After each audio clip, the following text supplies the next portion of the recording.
You, fat fuck. Have you seen this man? What did you just call me? I called you a fat fuck, and you better leave it at that. Now, have you seen this man? Wait a minute. I think I actually saw him. I believe he said he was headed, and I forgot the rest of the dialogue, but he was looking for Nick Cage. Okay, well, welcome back to my trailer reaction to this Temple of Elemental Evil re-release. I don't know if remaster is exactly the word for it. I just got done with my fireball. There's actually a very little bit left here. I could get another one, but I'll sleep after this. Fuck. I've never played this game. Not really, back in the day. It was somewhere between 2001, 2003. But I do have this wish list. It is coming December 10. I'm very, very much looking forward to this. I do have the hard copy of this. I have the actual CD disc, and it came with the case and everything. I believe it was at this time it was already it did have a box, I believe, but it was a small sized box, maybe about this tall. But this is a party based third person, kind of like an isometric RPG, party based, and I really dig this style of RPGs, even though I do favor mostly and play a lot more of the first person, but lately I've been doing a lot of Pillars of Eternity. Before then, well, I played Pillars back in 2015, but I don't believe I recorded it back then, and I don't think I was really doing a lot of Let's Plays. I was doing some, but I don't think of that game. But before Pillars, on my Let Us Play channel, I was doing some Baldur's Gate 3, and I absolutely enjoyed that one, even though I haven't beaten it, but I've played many, many, many hours of it, and I really love that. I love the tactical aspect of it. I love the fact that it's party-based. I've played other kind of party-based, RPGs in the past. Dungeon Siege is one I can remember, even though that's not. There's some tactical involved in there because you do pause the combat, but in terms of having to worry so much about like timing, I guess, or like dice rolls, even though there's still that, but it just wasn't as tactical as something like a Pillars or this game right here. And what I find really, really nice, really cool about these type of games is that, because this is what I'm talking about.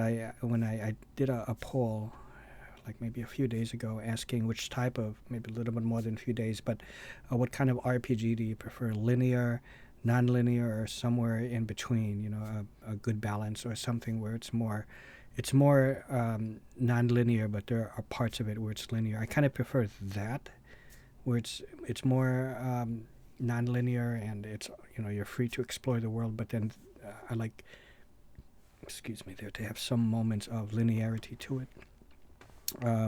Morrowind, if you get I think it's the Blood Moon expansion, Tribunal, that one has more of a linear story, which makes it kind of nice because it's a nice like refreshing to play after playing Morrowind, that the core game of Morrowind, where it offers so much freedom to do whatever you want and join any faction. So it's a really nice change of pace to play something where it's a bit more focused on story, just to mix things up, and I kind of like that.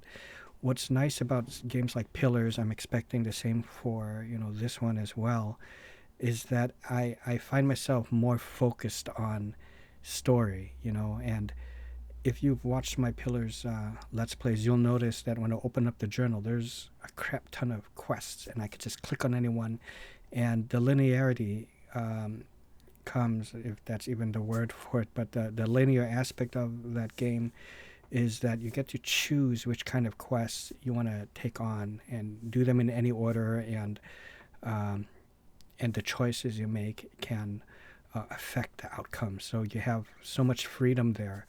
But it's linear in the sense that, once you pick a path, you kind of go through the story, but I feel it has more non-linear aspects to the game, than being linear.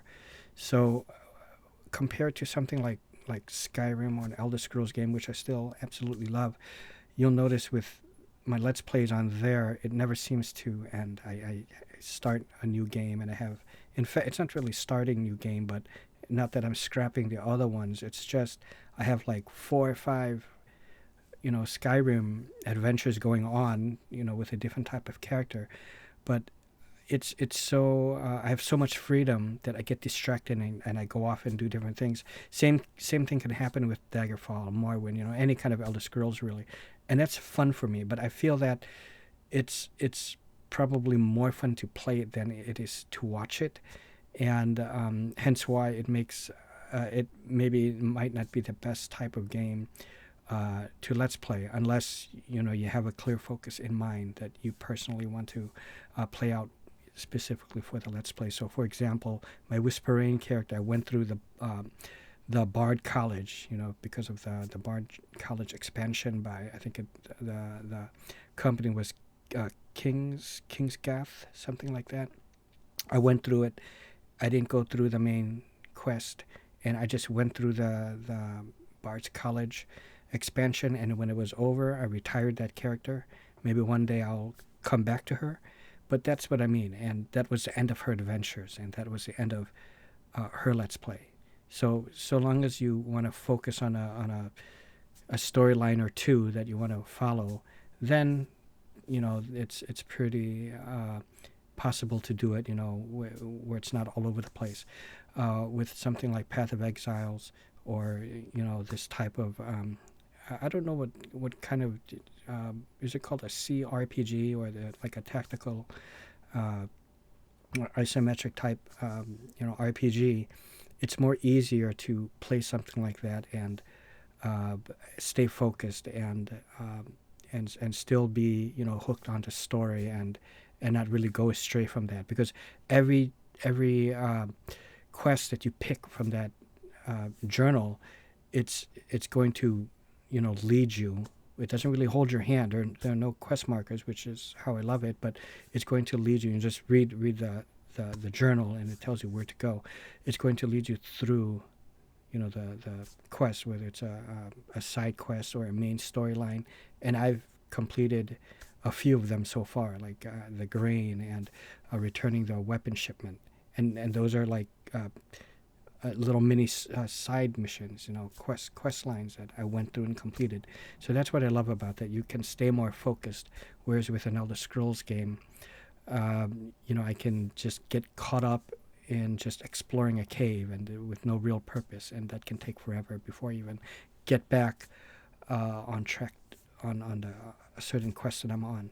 But anyways, this is Temple of Elemental Evil. Sorry for all that talking that tends to happen. My apologies for that. Let's go see what this is about.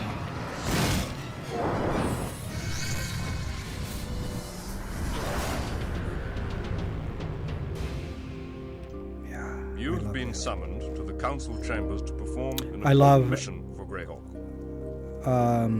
Being able to map out my battle formation as well. There may yet be more disturbance in the area.